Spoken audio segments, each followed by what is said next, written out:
네, 구독자 시청자 여러분 반갑습니다. 박 작가입니다. 네, 어제 하룻밤 사이에도 이 시장에 여러 가지 소식들이 전해졌는데요.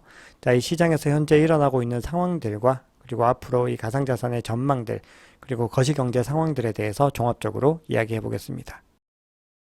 네, 오늘 내용이 도움이 되셨다면 구독, 좋아요, 알림 설정, 댓글 정중하게 부탁드립니다.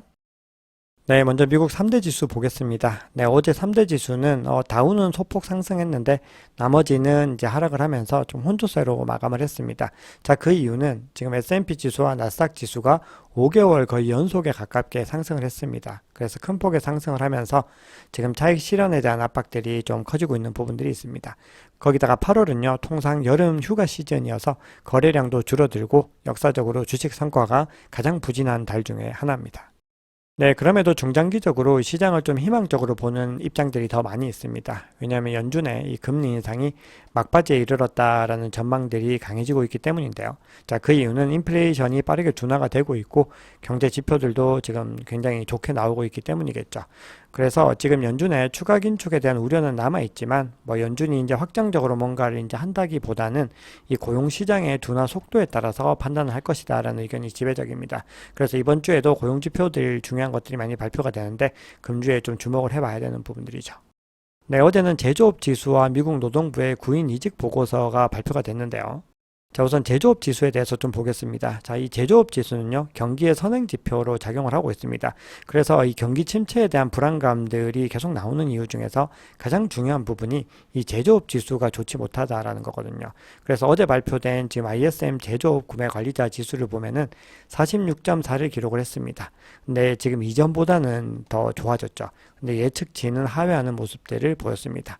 자, 그리고 절대적인 수치가 50인데 이 50을 지금 9개월 연속으로 밑돌고 있죠. 자, 그런데 보시면은 이전치를 좀 상회를 했다는 부분들을 잘 보셔야 됩니다. S&P 글로벌이 집계한 제조업 구매 관리자 지수도 어제 발표가 됐는데요. 지금 이전치를 역시나 상회를 하고 있고 예측치를 정확하게 부합을 하고 있습니다. 그래서 어떻게 결론적으로는 좀 잘 나왔다라고 할 수 있죠. 그런데 여전히 50을 밑돌고 있습니다. 자, 그런데 시장에서는 이걸 어떻게 해석을 하고 있냐면은 네, JP모건에서 제조업이 아무래도 바닥을 찍고 회복을 하고 있는 것 같다. 이렇게 주장을 하고 있습니다. 자, 이렇게 제조업까지 회복을 하고 있다라고 하는 거는 지금 경기 침체와는 완전히 반대의 목소리가 되는 거죠. 그래서 지금 미국의 월가 이미 이 연준에서는 베이지북 발표할 때나 이번 FOMC 성명서 발표에서 경기 침체에 대한 부분을 완전히 삭제를 했습니다. 그래서 경기 침체가 안 온다라고 지금 거의 연준은 확정적으로 생각을 하고 있는 것 같고 지금 미국의 여러 투자은행들도 계속해서 경기 침체에 대한 어떤 시그널들을 계속 내리고 있거든요. 최근에 골드만삭스도 하향 조정을 했죠. 근데 이번에 JP모건도 제조업이 회복을 하는 것 같다라고 하면서 경기 침체와 거리를 두는 모습들을 보여줬습니다.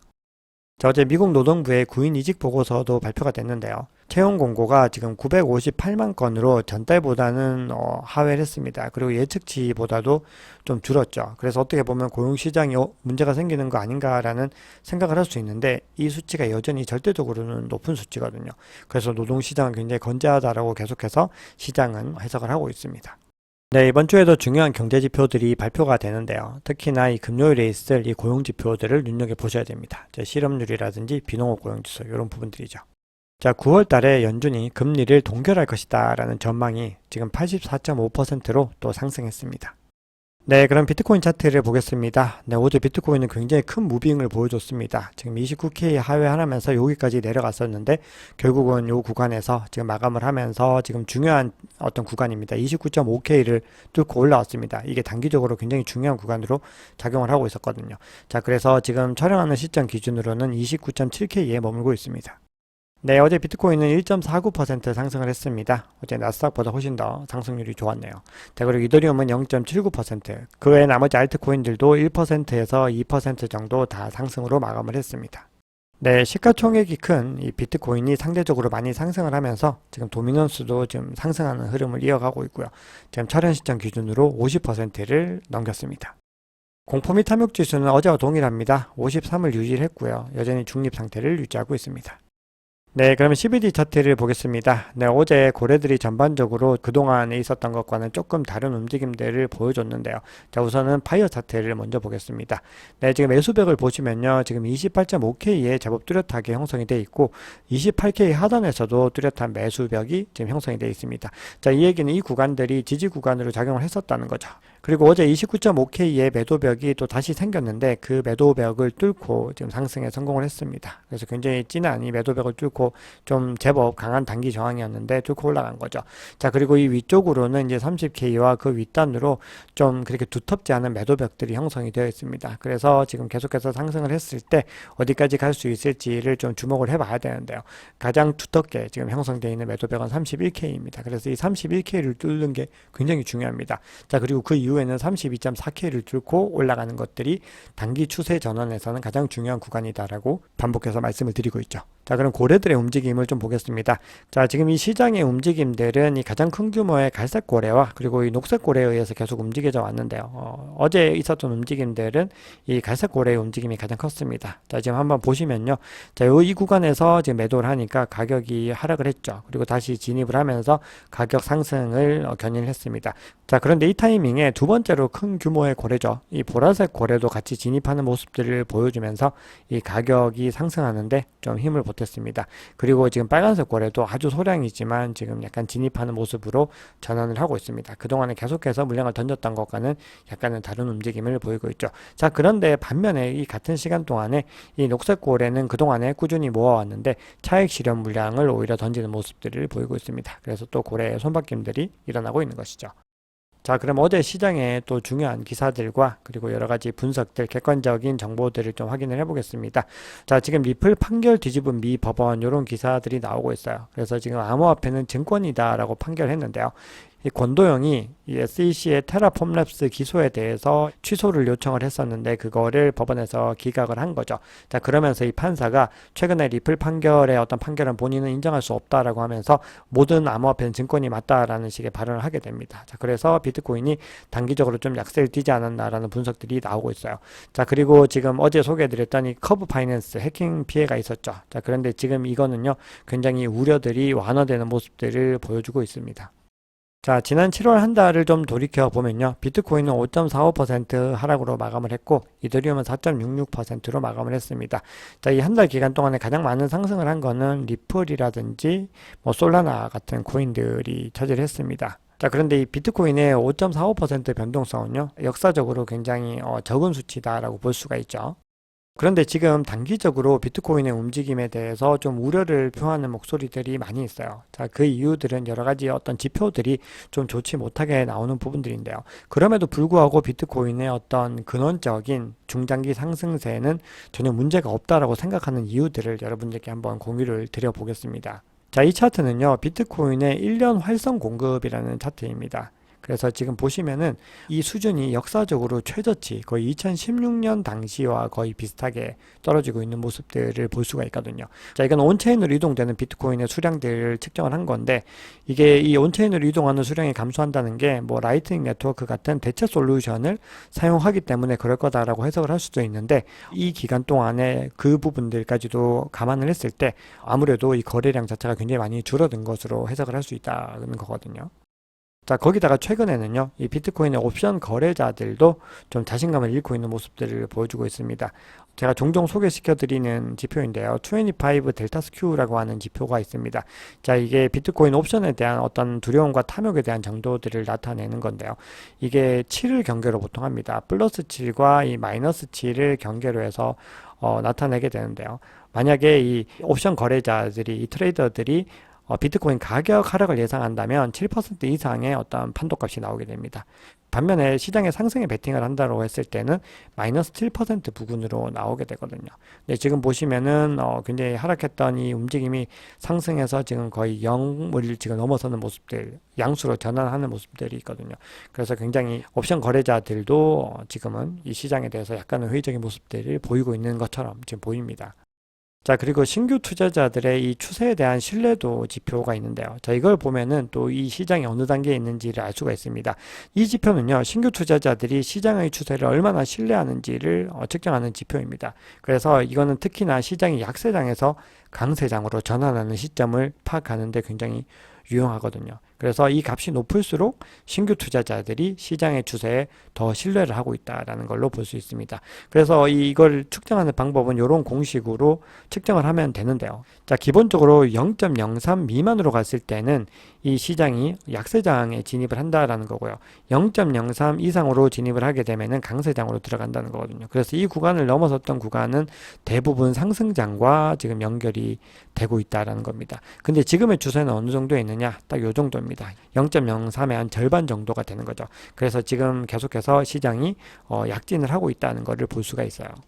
제가 온체인 지표를 소개해드리는 영상을 제작을 하고 있죠. 그래서 첫 번째 영상은 올라갔고, 이제 두 번째 영상이 이제 곧 다음 주 정도에 업로드 되는데, 제가 세 번째로 준비하고 있는 게 요 NUPL 지표거든요. 자, 이 NUPL 지표는 뭐 다음에 상세하게 설명을 드릴 테니까 지금의 단계적인 부분들만 설명을 좀 드리면, 총 5단계로 나누어서 지금 해석을 하게 되는데, 이 크립토 윈터 구간, 이 구간은 이제 항복 단계에 해당됩니다. 자, 그리고 이 희망과 두려움이라는 단계가 2단계입니다. 그리고 긍정과 어떤 염려, 이 구간이 3단계인데 지금 우리 가격대, 지금 이 구간이 바로 3단계에 와 있다라고 지금 나오는 거죠. 그리고 이 이후에는요, 믿음과 부정, 그리고 환상과 탐욕 단계까지 가게 되는데 요 단계를 마지막으로 이제 다시 이 항복 단계로 돌아가게 되는 겁니다. 이 불장이 마감이 되는 거죠. 자, 그러면 지금 굉장히 줄어들고 있는 비트코인의 유동성과 가격 변동성이 어떤 의미인지를 좀 보겠습니다. 자, 지금 비트코인의 최근 5일 변동성을 보면 나스닥이나 S&P 500, 금 같은 전통 자산보다 더 낮은 수준을 보이고 있습니다. 거기다가 이 30일 변동성을 보면은 거의 5년 내에 지금 최저 수준을 보이고 있는 지금 상황이거든요. 그래서 아까도 말씀드렸다시피 이동이 굉장히 2016년 이래로 거의 없었다고 말씀드렸죠. 거의 비슷하게 집계되는 자료들인데요. 자, 이렇게 변동성이 극도로 낮아진 이후에는 어떤 일들이 일어나게 되었냐? 바로 변동성 확대 기간이 뒤따라왔습니다. 결국 지금의 낮은 변동성은요, 우리가 생각하지 못하는 사이에 갑자기 끝나버릴 수도 있다는 겁니다. 자, 그래서 리서치 기관입니다. K33 리서치에서는요, 지금 현재 변동성 압력이 절정에 이르고 있고 분출이 임박한 것으로 예상된다라고 얘기를 하고 있습니다. 자, 그래서 역사적 사례를 한번 살펴봤더니 이렇게 지극히 변동성이 낮고 유동성이 낮았던 기간이 지나고 나서는 반드시 큰 상승으로 연결이 되더라라는 거죠. 자, 그럼 우리가 이 비트코인의 가격대가 어느 정도 선에 있을 때를 우리는 이 시장이 좀 안전하다고 볼 것인지를 좀 살펴보겠습니다. 29.5K라고 말씀드렸던 그 구간은 단기적인 추세가 어떻게 변화될 것인가에 대한 부분이거든요. 그래서 상승 추세 전환을 위해서 넘어야 되는 부분들인데 만약에 이 중장기적인 추세 자체가 꺾일 수 있는 구간은 어디인지를 한번 살펴보면은 자, 지금 새롭게 유입된 이 홀더들이 지금 평균적으로 이 본인들이 매입을 한 원가가 얼마냐면은 27.7K입니다. 근데 이걸 가지고 이렇게 새롭게 유입한 사람들이 판매하는 가격은 얼마냐면 30.2K에 판매를 하고 있거든요. 그러니까 본인이 산 거보다는 비싸게 판매를 해야지 그 이치가 맞는 거죠. 그래서 이 두 개가 크로스가 일어나지 않으면, 데드 크로스가 이루어지지 않으면은 이 가격대는 계속해서 상승 추세를 유지하고 있는 것이다 라고 글래스노드는 이야기를 하고 있습니다. 자, 그리고 이 구간들이 골든 크로스가 일어났을 때는 계속해서 상승의 움직임을 보였다는 거죠. 자, 지금 보시면 여기서 딱 뚫고 올라가서 상승 움직임인데 지금 보시면 이 그래프가 이렇게 조금씩 내려오고 이게 이렇게 구간을 하기 때문에 만약에 이게 더 내려와서 데드 크로스가 되면은 가격까지도 하락을 할 수 있는데 이 구간에서 다시 가격이 상승을 하면서 계속해서 이 구간들이 더 멀어지게 되면은 가격은 꾸준하게 상승할 수 있다는 거예요. 지금 보시면은 이 두 가지 가격대가 멀어질수록 가격은 더 계속해서 상승을 한다는 겁니다. 그래서 27.7K라는 구간도 지금은 좀 눈여겨보셔야 되는데 어제 가격이 상승을 하면서 이 우려들이 또 많이 줄어들었다라고 볼 수가 있죠. 네, 그럼 중요한 기사들 몇 가지만 보겠습니다. 지금 비트코인 현물 ETF 신청 승인 여부가 단기적으로 가장 중요한 이슈이죠. 그런데 그레이스케일을 비롯해서 여러 운용사들이 이번에는 이더리움 선물 ETF를 신청하고 있습니다. 그래서 지금 바네크도 참전했고요. 프로시아스, 비트와이즈 같은 회사들이 연속적으로 이더리움 선물 ETF에 도전하고 있습니다. 자, 그래서 센티멘트 같은 경우는요, 지금 이더리움의 주소수도 계속해서 증가하고 있고요. 거기다가 비트코인과 이더리움의 달러 가치가 하락을 했지만 지금 이더리움과 BTC 페어 가격이 4.9% 상승을 했다고 합니다. 그래서 지금 이더리움의 강력한 네트워크 유틸리티가 시장 회복력에 기여하고 있다라고 진단을 하고 있거든요. 그래서 지금 이더리움이 계속해서 가치 상승을 할 가능성이 있다라는 주장이 나온 건데, 옵션 트레이더들 같은 경우는 향후 6개월간 가격 약세에 베팅할 가능성이 더 높다라고 지금 나오고 있습니다. 자, 이 부분에 대해서 매트릭스포트의 마커스 틸렌 같은 경우는 이 이더리움이 현재 수익성에 비해서 과대평가되어 있다라고 주장을 하고 있습니다. 지금 이더리움의 월 평균 수익이 1.78억 달러인데 2021년 강세장 당시 8.26달러 대비로 굉장히 좀 마이너스가 크고, 스테이킹 평균 수익률도 지금 4.98%로 미 기준금리보다도 낮은 상태라는 거죠. 그래서 매트릭스포트 같은 경우는 이 이더리움의 적정 가격이 현재 가격보다 46%나 낮은 1000달러 수준으로 평가된다고 분석을 하기도 했습니다. 자, 또 중요한 기사가 전해졌는데요. 자, 2년 만에 바이낸스가 다시 일본에 진출하게 되었습니다. 그래서 지금 34개의 토큰을 이제 상장을 할 거라고 했는데, 또 오늘 새벽에 전해진 기사에서는 32개의 토큰이라고 바이낸스가 발표를 했습니다. 그래서 지금 이런 코인들이 지금 주목이 되고 있고, 바이낸스가 가장 좀 전력적으로 밀고 있는 코인들은 본인들이 발행하는 바이낸스 코인과 지금 알고랜드라는 기사들이 지금 또 나오고 있죠. 자, 그리고 비트코인과 이더리움을 비롯해서 에이다 뭐 이런 우리가 흔히 알고 있는 굉장히 메이저 코인들이 상장이 되고 있습니다. 자, 그렇기 때문에 알트코인 투자를 할 때는요, 우리가 그냥 로드맵만을 가지고 그냥 투자할 것이 아니라 굉장히 좀 단단하고 뭔가 메이저 코인들 위주로 투자하시는 것이 지금 시점에서는 굉장히 중요합니다. 자, 결국 암호화폐는요, 도입과 채택에 관한 부분들이 굉장히 중요하죠. 그래서 결국은 많은 사람들이 사용을 해줘야 되는 부분입니다. 자, 골드만삭스 출신의 유명한 매크로 투자자입니다. 라울 팔이라고 하는 분이 있는데, 본인의 트위터에서 2025년 12월 기준으로 암호화폐 사용자는 12억 명에 이를 것이다 라고 전망했습니다. 자, 그러면서 이 추세가요, 1992년부터 인터넷 사용자 증가 추세와 2016년부터 암호화폐 사용자 증가 추세를 비교한 이 모델을 보면은 거의 정확하게 지금 일치하게 가고 있다라고 주장을 하고 있습니다. 결국 이 얘기는 암호화폐가 지속적으로 대중화되고 보편화돼서 보급이 될 것이기 때문에 향후에는 인터넷의 글로벌 보급률인 43%마저도 추월할 가능성이 있다라고 주장을 하고 있습니다. 실제로 화폐혁명이 지금 굉장히 중요한 시사점에 있고요. 그 부분에 대해서는 제가 최근에 초대 손님을 모시고 또 인터뷰를 진행을 했는데요. 거기서도 자세하게 좀 말씀을 드려보겠습니다. 자, 결국은 가장 중요한 거는 인내심이겠죠. 모두가 주장하고 있습니다. 비트코인 투자에서 가장 중요한 거는 인내심이고요.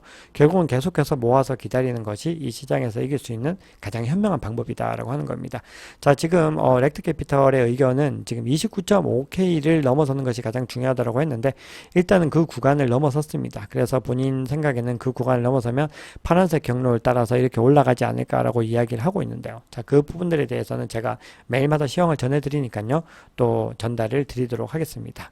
네, 지금까지 박 작가였습니다. 오늘 내용이 도움이 되셨다면 구독, 좋아요, 알림 설정, 댓글 정중하게 부탁드립니다.